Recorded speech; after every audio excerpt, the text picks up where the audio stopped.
Hi అండి. నమస్తే. నేను మీ Sonia. Welcome back to our channel smart సునీశివ.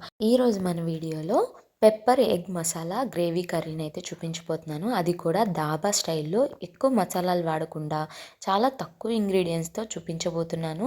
తక్కువ మసాలాలతో పర్ఫెక్ట్ గ్రేవీతో చూపించబోతున్నాను. మీకు కర్రీ టెక్స్చర్ చూస్తుంటేనే తెలుస్తుంది కదా, ఈ కర్రీ చపాతీలోకైనా, అన్నంలోకైనా, బిర్యానీలోకైనా, ఒక దానిలోకని కాదండి, దేనిలోకైనా కూడా పర్ఫెక్ట్గా సెట్ అవుతుంది. వీడియోని స్కిప్ చేయకుండా చూసేయండి. ఈ పెప్పర్ ఎగ్ మసాలా కర్రీని డాబా స్టైల్లో ఎలా చేసుకోవాలో చూపించేస్తాను. ముందుగా ఎగ్స్ అయితే బాయిల్ చేసుకోవాలి ఈ పెప్పర్ ఎగ్ మసాలా కర్రీ కోసం. అందుకోసం నేను ఇక్కడ ఒక బౌల్లో వాటర్ తీసుకున్నాను. వాటర్లో కొంచెం కల్లుప్పు వేసుకున్నాను. అలాగే ఒక 6 ఎగ్స్ వరకు తీసుకున్నాను. ఎగ్స్ ఎప్పుడైనా డైరెక్ట్గా బాయిల్ చేయకూడదు, రూమ్ టెంపరేచర్లో ఉన్నప్పుడే బాయిల్ చేసుకోవాలన్నమాట. ఫ్రిడ్జ్లో నుంచి డైరెక్ట్గా తీసి బాయిల్ చేయకూడదు. సో ఈ గిన్నెని పొయ్యి మీద పెట్టుకొని ఒక 15 నిమిషాలు బాయిల్ చేసుకొని తొక్కు వలుచుకొని ఎగ్స్ని పక్కన పెట్టేసుకోండి. ఇప్పుడు ఇందులోకి మనం మసాలాని ప్రిపేర్ చేసుకోవాలి. అందుకోసం ఒక మిక్సీ జార్ తీసుకొని అందులోకి 1 టీ స్పూన్ దాకా మిరియాలు, 1 టీ స్పూన్ దాకా ధనియాలు, ఒక హాఫ్ టీ స్పూన్ దాకా జీలకర్ర వేసుకొని ఇలా మిక్సీ పట్టుకొని ఒక గిన్నెలోకి ట్రాన్స్ఫర్ చేసుకొని ఈ మసాలాని పక్కన పెట్టుకోండి. ఇప్పుడు అదే మిక్సీ జార్లో చిన్నవైతే 3 టమాటాలు, పెద్దవైతే 2 టమాటాలు ఇలా ముక్కలుగా కట్ చేసుకొని వేసుకోండి. కారానికి తగ్గట్టు 4 లేదా 5 పచ్చిమిర్చిని వేసుకోండి. అలాగే 2 రెమ్మల పుదీనా, అలాగే ఒక గుప్పెడు కొత్తిమీరను కూడా వేసుకోండి. వేసుకున్న తర్వాత ఇందులోకి ఒక 2 టేబుల్ స్పూన్స్ దాకా పెరుగును కూడా వేసుకొని ఒక 10 పలుకుల దాకా జీడిపప్పు పలుకులను అయితే వేసుకోవాలి.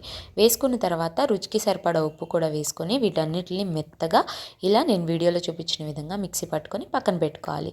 ఇప్పుడు మనం ముందుగా ఎగ్స్ని బాయిల్ చేసుకున్నాం కదా, ఆ ఎగ్స్ మీద ఉండే పెంకు మొత్తాన్ని కూడా తీసేసుకొని ఇలా నేను వీడియోలో చూపించిన విధంగా ఎగ్స్ని 2 పార్ట్స్ లాగా అయితే కట్ చేసుకోవాలి. ఇలా 2 భాగాలుగా ఎగ్స్ మొత్తాన్ని కూడా చక్కగా అన్నిటిని కట్ చేసుకోవాలి. ఇలా కట్ చేసుకున్న ఎగ్స్ని పక్కన పెట్టుకోవాలి. ఇప్పుడు వీటిని మనం ఫ్రై చేసుకోవాలన్నమాట.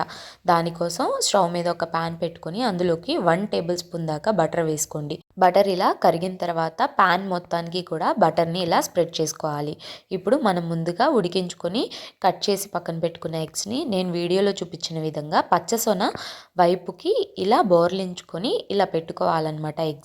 ఇలా అన్ని ఎగ్స్ని కూడా పెట్టుకున్న తర్వాత ఇందులోకి ఒక 1/2 టీ స్పూన్ దాకా ఉప్పు, ఒక 1/2 టీ స్పూన్ దాకా కారం, అలాగే మనం ముందుగా మసాలా చేసి పెట్టుకున్నాం కదా, ఆ మసాలాని ఒక 1/2 టీ స్పూన్ దాకా వేసుకొని ఒక 1 టీ స్పూన్ దాకా కొత్తిమీరని ఇలా సన్నగా కట్ చేసుకొని వేసుకోండి. అలాగే 2 రెమ్మల దాకా కరివేపాకును కూడా సన్నగా ముక్కలుగా కట్ చేసుకొని వేసేసుకోండి. వేసుకున్న తర్వాత మీడియం టు సిమ్లో అడ్జస్ట్ చేసుకుంటూ ఎగ్స్ అనేవి మాడిపోకుండా ఒకవైపు ఫ్రై అయిన తర్వాత ఇంకో వైపుకి జాగ్రత్తగా ఫ్లిప్ చేసుకొని దీని మీద ఒక 1 టీ స్పూన్ దాకా సన్నగా కట్ చేసుకున్న ఉల్లిపాయ ముక్కల్ని కూడా వేసుకొని మరొక అర నిమిషం పాటు ఫ్రై చేసుకున్న తర్వాత ఈ ఎగ్స్ని పక్కన పెట్టేసుకోవాలి. ఇప్పుడు కర్రీ చేసుకుందాం. కర్రీ కోసం స్టవ్ మీద ఒక బాండి పెట్టుకొని అందులోకి 2 లేదా 3 టేబుల్ స్పూన్ల దాకా ఆయిల్ వేసుకొని సన్నగా కట్ చేసుకున్న ఉల్లిపాయ ముక్కల్ని ఒక కప్పు దాకా వేసుకోవాలి. పెద్దవి నేను ఇక్కడ 2 ఉల్లిపాయలని కట్ చేసుకున్నాను, చిన్నవైతే 3 తీసుకోండి సరిపోతుంది. ఆయిల్లో మీడియం ఫ్లేమ్లో పెట్టుకొని ఈ ఆనియన్స్ని గోల్డెన్ బ్రౌన్ కలర్ వచ్చేంత వరకు ఫ్రై చేసుకోవాలి. నేను వీడియోలో చూపిస్తున్నాను కదా, ఇలా గోల్డెన్ కలర్ రావాలన్నమాట. మనకి ఆనియన్స్ అనేది చక్కగా ఫ్రై అయిపోవాలి. ఎక్కడా కూడా కొంచెం కూడా పచ్చిగా ఉండకూడదు. ఇలా చక్కగా ఫ్రై అయిపోయిన తర్వాత ఇందులోకి 1 టేబుల్ స్పూన్ దాకా ఫ్రెష్గా దంచుకున్న అల్లం వెల్లుల్లి పేస్ట్ని కూడా వేసుకొని అల్లం వెల్లుల్లి పేస్ట్లోంచి పచ్చివాసన పోయేంత వరకు ఫ్రై చేసుకోవాలి.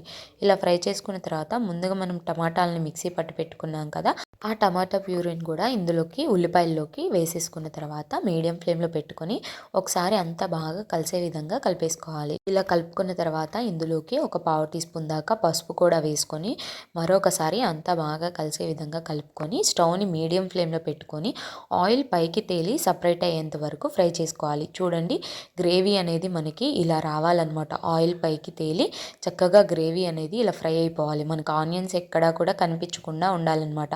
అలా ఫ్రై చేసుకోవాలి గ్రేవీని థిక్గా. ఇప్పుడు ఇందులోకి రుచికి సరిపడా ఉప్పు, ముందుగా మనం చేసుకున్న మసాలా పొడి గిన్నెలో తీసి పెట్టుకున్నాం కదా, ఆ మసాలాని మొత్తాన్ని కూడా వేసేసుకొని ఒక అర టీ స్పూన్ దాకా గరం మసాలా కూడా వేసుకొని అంతా బాగా కలిసే విధంగా కలుపుకోవాలి. మీడియం ఫ్లేమ్లో పెట్టుకొని చక్కగా ఇలా కలిసే విధంగా కలుపుకోవాలి. ఇలా కలుపుకున్న తర్వాత ఇందులోకి గ్రేవీకి తగ్గట్టు వాటర్ని యాడ్ చేసుకోవాలి. నేనైతే ఇక్కడ ఒక 1 కప్ వరకు వాటర్ని అయితే యాడ్ చేశాను. సో వాటర్ కూడా వేసుకున్న తర్వాత అంతా బాగా కలిసే విధంగా కలిపేసుకొని సాల్ట్ చూసుకొని సరిపోకపోతే అడ్జస్ట్ చేసుకోండి.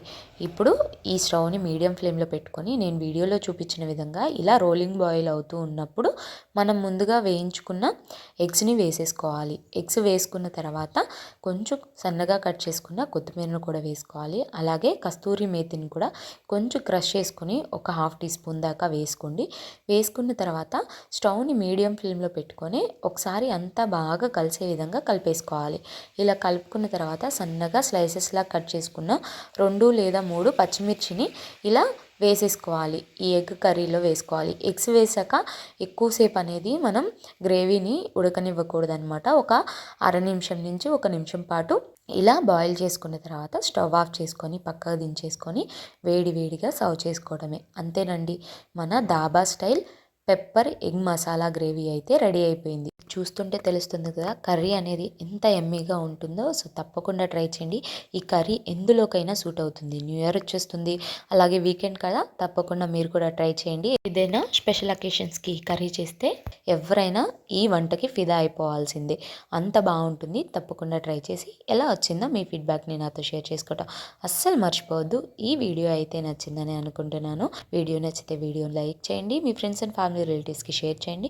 ఇంకా ఇలాంటి ఎన్నో quick and dhaba style recipes కోసం ఇస్మార్ట్ సోనీ శివ ఛానల్ని సబ్స్క్రైబ్ చేయండి. ఈ వీడియో అయితే ఇంతే, మరొక మంచి వీడియోతో మళ్ళీ వచ్చేస్తా. అంతవరకు సెలవు, బాయ్ ఆల్.